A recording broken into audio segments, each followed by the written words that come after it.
नमस्कार। चलिए सुनते हैं कहानी अपना कार्य स्वयं करो। सुंदर वन में भोलू नाम का एक खरगोश रहता था। उसी वन में प्रतिदिन पास के ही गांव से 4 जानवर घोड़ा, गाय, भैंस एवं बैल घास चरने आते थे। ये चारों भोलू के मित्र बन गए थे। खरगोश को अपने इन मित्रों पर बहुत विश्वास था, मगर उनकी मित्रता कितनी सच्ची है उसे परखने का मौका आज तक उसे नहीं मिला था। एक दिन उसे यह मौका तब मिला जब वो कुछ संकट में पड़ गया। ये देखकर खरगोश जान बचाने के लिए भागने लगा। भागते भागते उसका दम फूलने लगा। वो थक कर चूर हो गया। जब और अधिक नहीं भागा गया तो कुत्तों को चकमा देकर वो एक घनी झाड़ी में घुस गया और वहीं छिपकर बैठ गया। उसे ये भय सता रहा था कि कुत्ते किसी भी पल वहां पहुंचेंगे और सूंघकर उसे खोज लेंगे। तभी उसकी नजर अपने मित्र घोड़े पर पड़ी। वो उसी मार्ग पर तेजी से दौड़ता हुआ आ रहा था। खरगोश ने घोड़े को रोका और कहा, घोड़े भाई, कुछ शिकारी कुत्ते मेरे पीछे पड़े हुए हैं। तुम मुझे अपनी पीठ पर बैठाकर कहीं दूर ले चलो, वरना ये शिकारी कुत्ते मुझे मार डालेंगे। घोड़े ने कहा, प्यारे भाई, मैं तुम्हारी सहायता अवश्य करता, पर इस वक्त मैं जल्दी में हूँ। वो देखो, बैल इसी तरफ आ रहा है, वो तुम्हारी सहायता अवश्य करेगा। ये कहकर घोड़ा सर पर दौड़ता हुआ चला गया। खरगोश ने बैल से प्रार्थना की, बैल दादा, कुछ शिकारी कुत्ते मेरा पीछा कर रहे हैं। कृपया आप मुझे अपनी पीठ पर बैठा लें और कहीं दूर ले चलें, नहीं तो ये कुत्ते मुझे मार डालेंगे।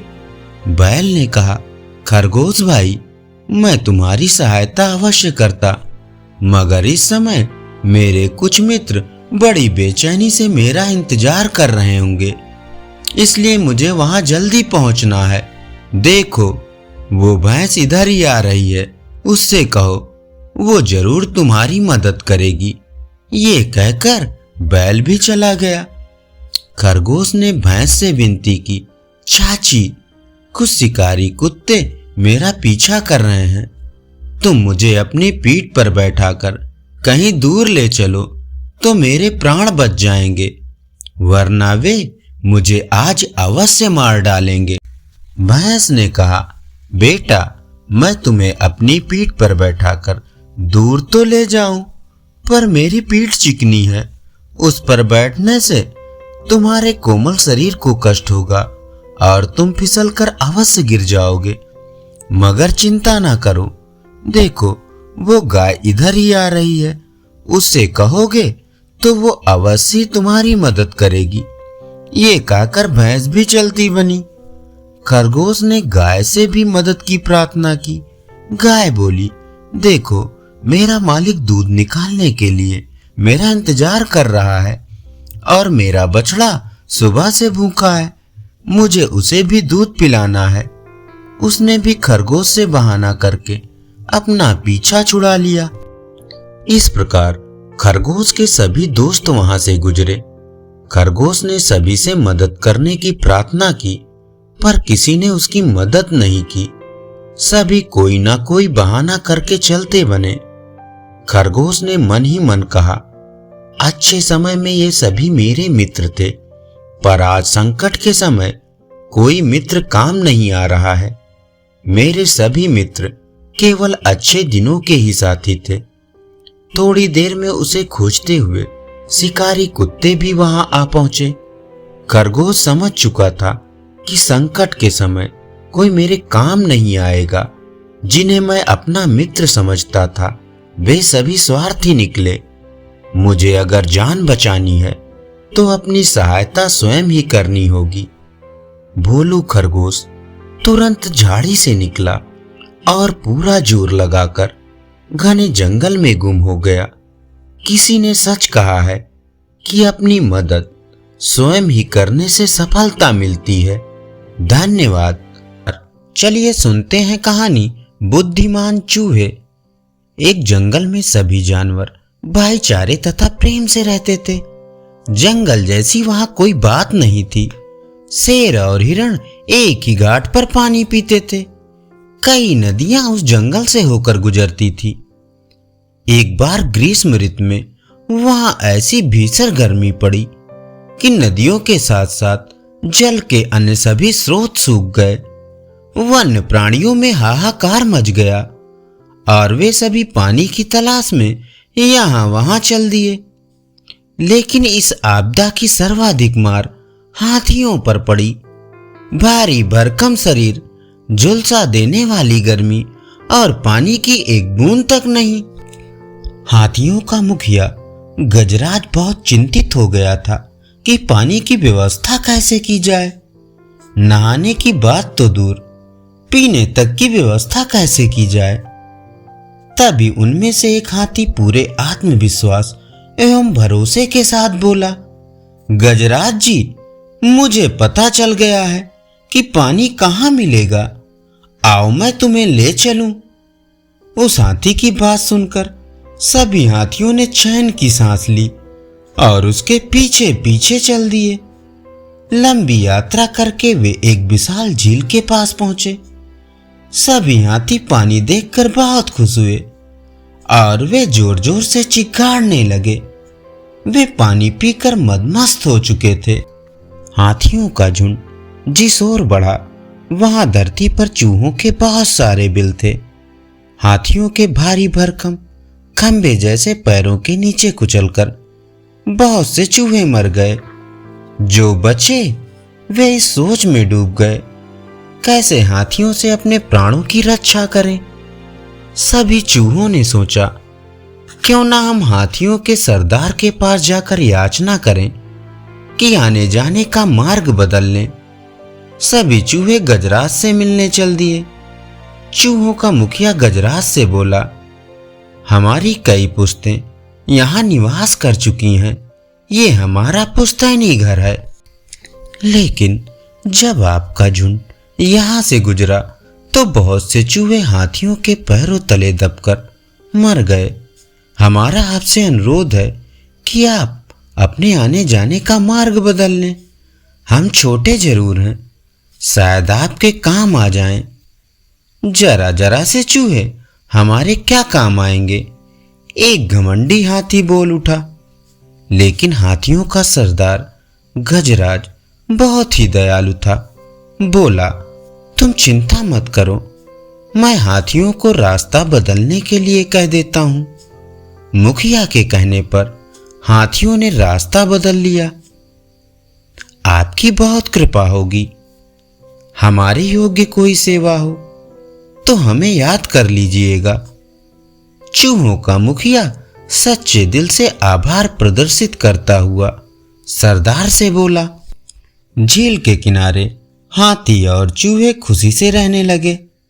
एक दिन हमेशा की तरह हाथी झील की ओर बढ़ रहे थे कि एक हाथी का पैर फंदे में जा फंसा और वह बुरी तरह पीड़ा से चिघाड़ने लगा। गजराज समझ गया कि यह सब शिकारियों ने किया है। तभी शिकारी आए और उस फंसे हाथी को लेकर चल दिए। सभी हाथी निराश व उदास हो गए। तभी गजराज को चूहों की याद आई। उसने तो कभी स्वप्न में भी नहीं सोचा था कि उनकी मदद भी लेनी पड़ सकती है। गजराज ने चूहों के मुखिया को खबर भिजवाई और पूरे घटनाक्रम से अवगत कराया। चूहों का सरदार बोला, कहाँ बांधा है उसे, हमें वहां ले चलो, हमसे जो बन पड़ेगा करेंगे। हाथियों की पीठ पर बैठकर चूहे उस ओर चल दिए जहां फंदे में फंसे हाथी को शिकारियों ने रस्सी से बांध रखा था। सभी चूहे रस्सी काटने में जुट गए। कुछ ही देर में अपने पैने दांतों से उन्होंने सारी रस्सियां काट डाली और उस हाथी को मुक्त कर दिया। संयोगवश ये वही हाथी था जिसने एक दिन छोटा समझकर चूहों का उपहास किया था। वो बहुत शर्मिंदा हुआ और उसने चूहों के मुखिया से क्षमा याचना की। ऐसी गलती पुनः न दोहराने की बात भी मुखिया से कही। धन्यवाद। चलिए सुनते हैं कहानी शिवी की न्याय प्रियता। प्राचीन समय की बात है। शिवी नाम का एक राजा रहता था। वो बड़ा दयालु तथा वीर था। उसके अच्छे अच्छे कार्यों के कारण राज की प्रजा बहुत प्रसन्न थी। उसका अपना यश भी चारों ओर फैलने लगा, तो देवता भी उससे ईर्ष्या करने लगे। एक दिन देवताओं की सभा हुई। उसमें शिवी राजा की परीक्षा लेने का सुझाव रखा गया। उसमें इंद्र देवता और अग्नि देवता को परीक्षा लेने का काम सौंपा गया। इंद्र देवता ने बाज का रूप धारण किया तथा अग्नि देवता ने कबूतर का रूप बनाया। माया रूपी बाज माया रूपी कबूतर का पीछा करते राजा शिवी के दरबार में जा पहुंचा। उस समय राजा शिवी किसी बात पर चर्चा कर रहे थे। कबूतर उनकी गोद में आकर गिर पड़ा। राजा शिवी ने उसे उठा लिया और प्यार करने लगे। पास में आकर बाज ने बैठते हुए कहा, हे राजन, ये कबूतर मेरा शिकार है। मुझे इस समय भूख लगी हुई है। आप इसे छोड़ दें ताकि मैं इसे अपना भोजन बनाकर भूख मिटा सकूं। राजा शिवी ने बाज को कहा, कबूतर मेरी शरण में आया है, इसलिए इसकी रक्षा करना मेरा धर्म है। इसके बदले में जो चाहो ले सकते हो। तब बाज ने कहा, आप इसे नहीं देना चाहते तो इसके भार के बराबर अपने शरीर का मांस दे दो। राजा ने बाज की बात मान ली और तराजू मंगवाकर एक पड़ले में कबूतर को रख दिया और दूसरे पड़ले में अपने शरीर का मांस काट कर रखना शुरू कर दिया। जैसे जैसे राजा शिवी अपना मांस काट कर रखते गए, कबूतर का पड़ला भारी होता गया। अंत में राजा शिवी स्वयं पड़ले में जा बैठे। उसी समय आकाश से फूलों की वर्षा होने लगी। इंद्र तथा अग्नि देवता भी प्रकट हो गए। उन्होंने राजा की दयालुता, दानवीरता की बड़ी प्रशंसा की। उस दिन से शिवी को महान दानवीर के नाम से याद किया जाता है। धन्यवाद। नमस्कार। चलिए सुनते हैं कहानी बुरी संगत का फल। प्राचीन समय की बात है। सोहन नाम का एक लड़का था। वह माता पिता का इकलौता पुत्र था। माता पिता उसका पालन पोषण बड़े चाव से करते थे। वो भी पढ़ने में बहुत रुचि रखता था। प्रतिवर्ष अपनी कक्षा में प्रथम आकर अपनी योग्यता का सिक्का जमा देता था। वो प्रत्येक कार्य समय पर करता था। बड़ों का आदर करने तथा दुखियों के दुख को दूर करने का गुण भरा होने के कारण सभी लोग उसे अच्छा बालक समझते थे। दुर्भाग्य से उसकी मित्रता कुछ बुरे लड़कों से हो गई। वो पढ़ाई से भी जी चुराने लगा। कभी कभी स्कूल भी न जाता था। घर पर न रहकर गलियों में घूमकर समय बर्बाद करने लगा। 3 महीने के पश्चात छमाही परीक्षा हुई और वो फेल हो गया। फेल होने की बात सुनकर उसके माता पिता दुखी हुए। पिता ने सोहन को बहुत समझाया, लेकिन उस पर कोई प्रभाव नहीं पड़ा। एक दिन सोहन के पिताजी बाजार से कुछ सेब लाए। उन सेबों में एक सड़ा हुआ सेब भी था। सोहन के पिता ने सोहन के सामने उस सड़े हुए सेब को अच्छे सेबों में रख दिया। पिता के कहने पर सोहन सेबों की टोकरी कमरे में रखाया। 3-4 दिन बीत गए। सोहन के पिता ने सोहन को सेबों की टोकरी लाने को कहा। सोहन जब सेब लाने के लिए गया तो उसने बहुत से सेबों को सड़ा हुआ पाया। सोहन ने बड़ी हैरानी से अपने पिता को बताया कि सेब सड़ गए हैं। पिता ने सेबों की टोकरी को देखते हुए कहा, देखो, एक सड़े सेब ने सारे अच्छे सेबों को भी खराब कर दिया है। ठीक इसी प्रकार बुरी संगत में पड़ जाने पर अच्छे व्यक्ति भी दूषित हो जाते हैं। सोहन को लगा कि जैसे उसके पिताजी उसी से ही कह रहे हों। उसकी समझ में ये सारी बातें आ गई। उसने बुरे लड़कों का साथ छोड़ दिया और फिर से अच्छा लड़का बन गया। वार्षिक परीक्षा में प्रथम आकर यह भी सिद्ध कर दिया कि सत्संगत का फल अच्छा निकलता है। धन्यवाद। चलिए सुनते हैं कहानी लक्ष्मी का स्थान। एक सेठ धनी होने के साथ साथ पुण्य आत्मा भी था। लक्ष्मी जी उसके यहाँ सदा निवास करती थी। एक दिन रात को सोते हुए सेठ के सपने में लक्ष्मी जी प्रकट हुई और बोली, हे सेठ, बहुत दिनों से मैं तुम्हारे घर में हूं। अब मैं कुछ दिनों के लिए यहां से जाना चाहती हूं। तुम्हें जो वरदान मांगना हो मुझसे मांग लो। सेठ चतुर भी था। उसने कहा, मैं अपने परिवारजनों से सलाह करके कल बताऊंगा कि मुझे क्या वर मांगना चाहिए। दूसरे दिन प्रातःकाल जागने पर सेठ ने अपने सपने की बात अपने परिवारजनों को बताई और सबसे अलग अलग पूछा कि लक्ष्मी जी से क्या वरदान मांगना चाहिए। सेठ के पुत्रों ने हीरे जवाहरात मांगने के लिए कहा। पुत्र बधुओं ने महल, सवारी तथा पुत्रियों ने अपार धन दौलत मांगने के लिए कहा। इस तरह सबने अपनी अपनी इच्छा के अनुसार लक्ष्मी जी से वरदान मांगने की सलाह दी। अंत में सेठ ने अपनी पत्नी से पूछा, हे भाग्यवान, तुम बताओ कि लक्ष्मी जी से क्या वरदान मांगा जाए। पत्नी ने नम्रता पूर्वक उत्तर दिया, हे स्वामी, जब लक्ष्मी जी यहाँ से चली ही जाएंगी तो हीरे जवाहरात, महल, सवारी, धन दौलत आदि सब वस्तुएं टिकेंगी कैसे। अतः इन सब चीजों को मांगना व्यर्थ है। यदि आप लक्ष्मी जी से कुछ मांगना ही चाहते हैं तो आप उनसे यह वरदान मांगे कि हमारे परिवार में प्रेम और सहानुभूति बनी रहे, जिससे हम दुख के समय में भी अपने दिन खुशी से काट सकें। सेठ को अपनी पत्नी की बात पसंद आ गई। सेठ जब रात को सोया तो सपने में लक्ष्मी जी फिर प्रकट हुई और सेठ से वरदान मांगने के लिए कहा। सेठ बोला, हे देवी, यदि आप जाना ही चाहती हैं तो खुशी से जाएं, परंतु यह वरदान देती जाएं कि आपके जाने के बाद हमारे परिवारजनों में प्रेम व सहानुभूति बनी रहे। सेठ की बात सुनकर लक्ष्मी जी प्रसन्न हो गई। उन्होंने हंसकर कहा, हे सेठ, ये वरदान मांगकर तुमने मुझे सदा सदा के लिए बांध लिया है। जिस परिवार में प्रेम, सहानुभूति, सद्भावना और सच्चाई का वातावरण बना रहता है, मैं उसे छोड़कर कैसे जा सकती हूँ। लक्ष्मी जी की बात सुनकर सेठ अति प्रसन्न हुआ और अपनी पत्नी की बुद्धि की प्रशंसा करने लगा।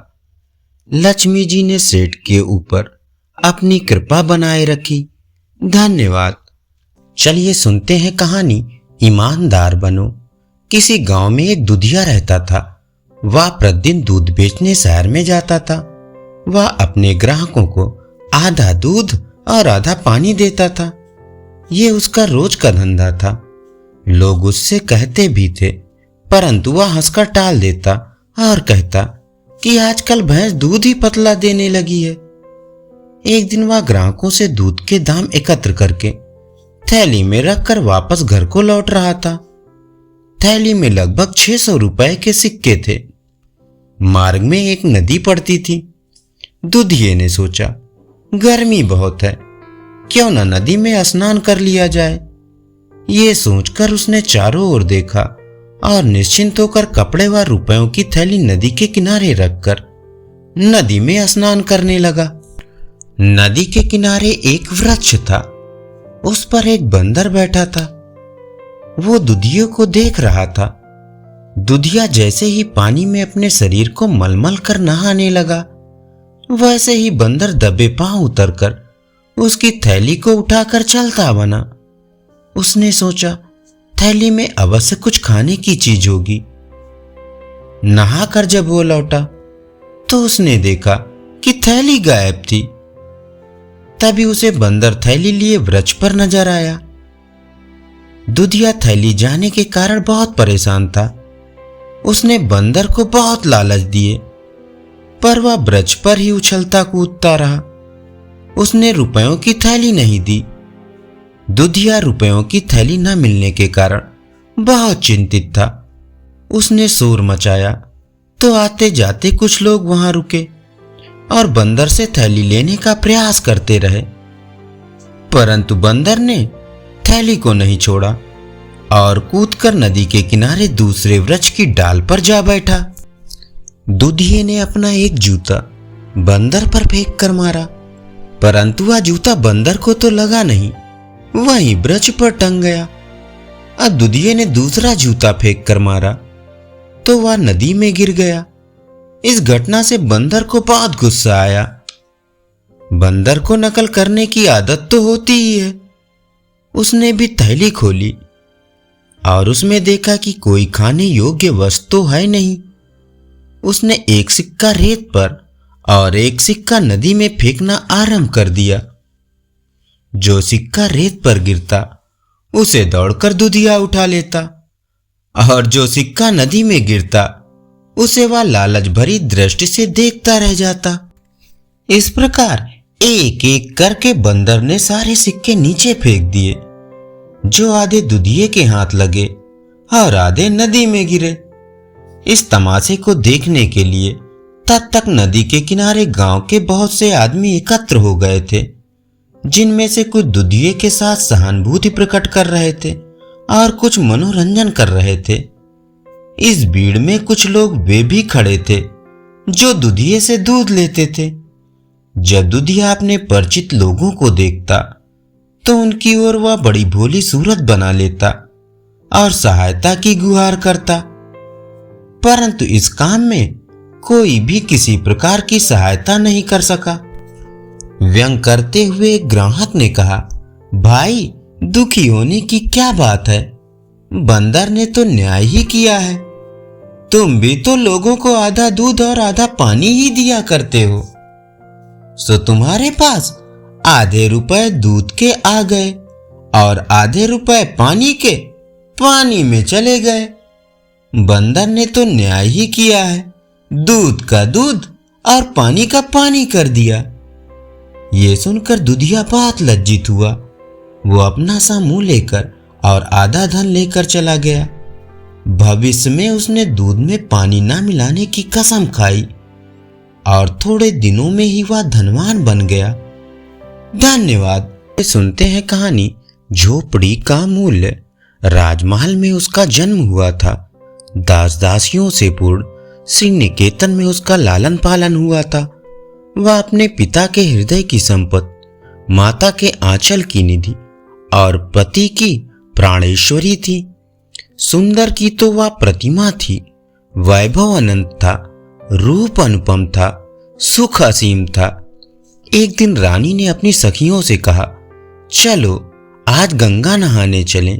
हेमंत की ऋतु थी, प्रातः काल हो गई थी, पर भगवान सूर्यदेव उदित नहीं हुए थे।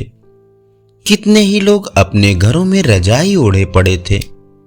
पालकी में चढ़कर रानी अपने सखियों के साथ गंगा तट पर आई। गंगा की निस्तब्ध तटभूमि उसकी हास्य ध्वनि से गूंज उठी। नहा लेने पर रानी की दृष्टि पास की ही एक झोपड़ी पर पड़ी। रानी ने भीतर झांक कर देखा, वहां कोई न था। मिट्टी का एक घड़ा और फटा हुआ कंबल देखकर रानी ने जान लिया कि यह किसी दरिद्र की कुटी है। इतने में सब सखियां भी नहाकर आ गई। एक ने कहा, बड़ी सर्दी है। दूसरी ने कहा, यहीं कहीं लकड़ियां मिल जाएं तो जलाकर तापें। रानी ने कहा, एक तमाशा करो, आओ इस झोपड़ी को ही जलाकर तापें। रानी की यह बात सुनकर एक सखी ने कहा, नहीं, ऐसा मत कीजिए, न जाने किस गरीब की है यह झोपड़ी।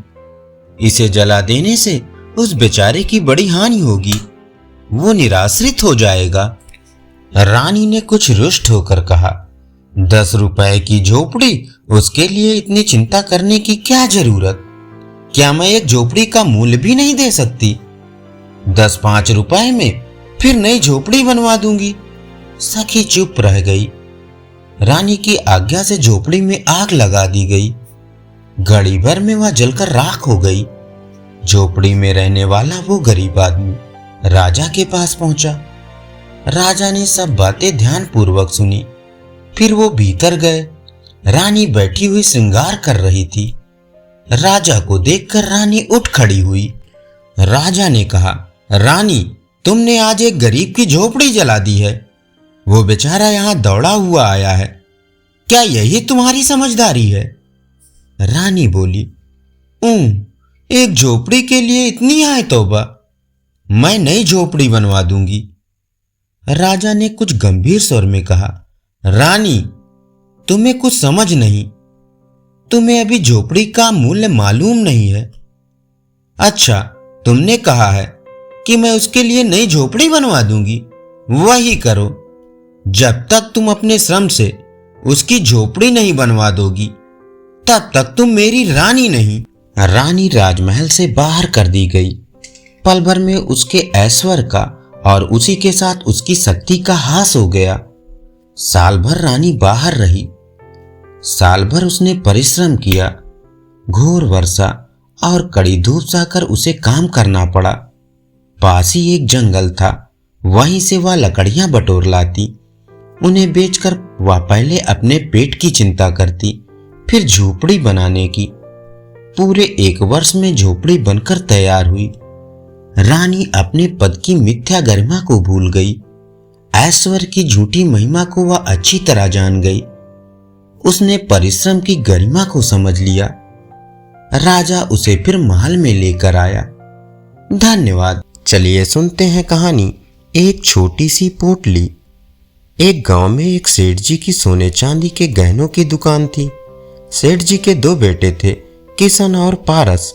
सेठ जी का बड़ा बेटा किशन सारा व्यापार संभालता था।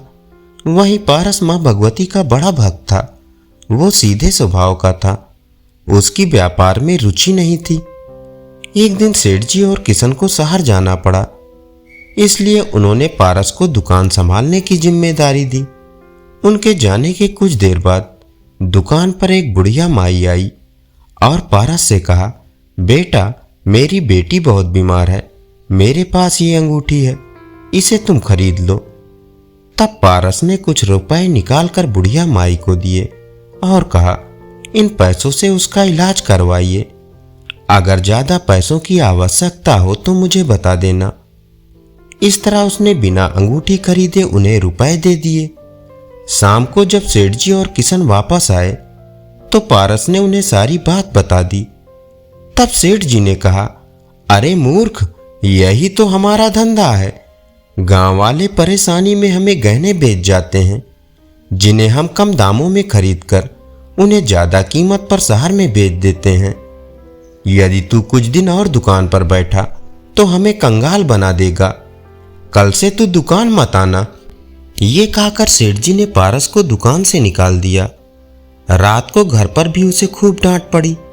घर पर किशन की पत्नी ने पारस से कहा, आप कमाते तो कुछ हो नहीं, और जो भी दुकान में कमाई होनी थी उसे भी लुटा दिया। ये सुनकर पारस और उसकी पत्नी राधा को बहुत बुरा लगा। तब पारस ने कहा, भाभी, हमारे पास किसी चीज की कमी नहीं है।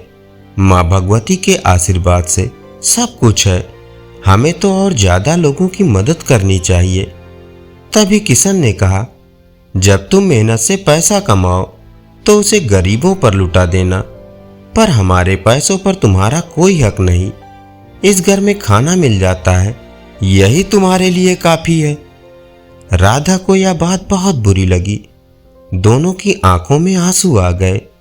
अगले दिन पारस गांव में कहीं जा रहा था, तभी उसे वही बुढ़िया माई मिली।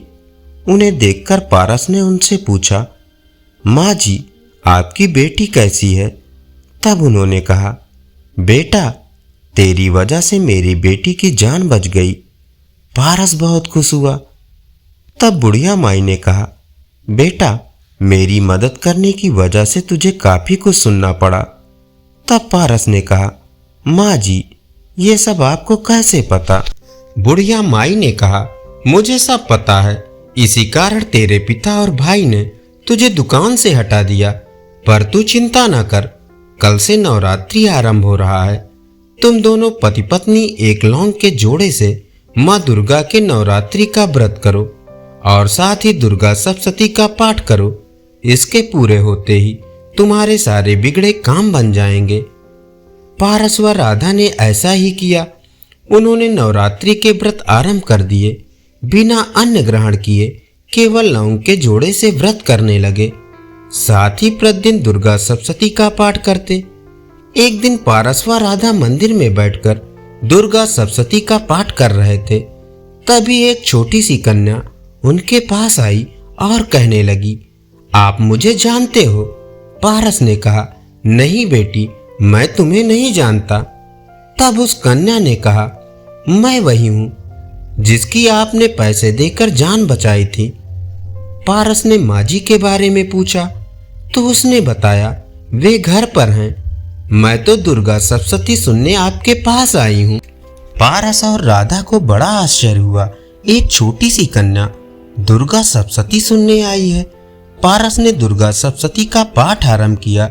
जब पाठ पूरा हुआ तो वो कन्या एक पोटली पारस को देकर जाने लगी।